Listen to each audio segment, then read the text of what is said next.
Yaani mke wangu tulia, mimi nitakuelekeza kwa sababu siwezi nikawekewa mambo ya kijinga kama hiyo. Huyu Chonanga mimi nataka kuniletea mambo ya majanga huyu. Anataka kunifanyia mambo mayosi mimi. Wewe Chonanga, wewe unanitafuta nini mimi? Ankoli, kuna nini ankoli? Wewe kuniwekea kondoksi. Si kondoksi hizi kwenye mfuko wa swali yangu, shangazi yako kazishika. Kamata mzigo wako. Mimi? Ndio nishaharibu mimi. Kwa nongwa. Mtoto kimu jiongezi. Wewe kunifanyia mambo haya. Ankoli, si bahati mbaya bwana. Sasa mimi utanibomolea ndoa yangu kwa sababu yeye anajua huu mzigo ni wangu mimi. Kumbe wewe huu mzigo umeniwekea kwa swali. Mimi wa matumbi sina utani nao. Anti, na si kinga hizi. Kinga uniwekea kwa swali yangu. Mimi sasa hivi sijalala. Hizi ni zangu wewe ankoli, ni zangu. Ndio hivyo sasa, siku nyingine usirudie, unatakiwa umwambie shangazi yako.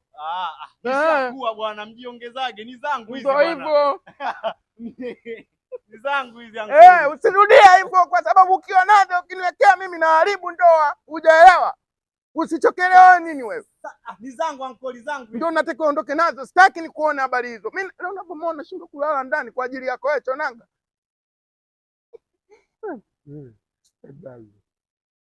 Wewe. Nakukubali sana katika maisha yangu. Hiyo imeniuma hiyo. Imeniuma kishenzi. Utakulibomolea ndugu wangu. Yeye anajua kwamba hizi zangu mimi natumia umri wako kutumia hizo kondoksi. Mimi na mke wangu nampenda mpaka si nisemeje.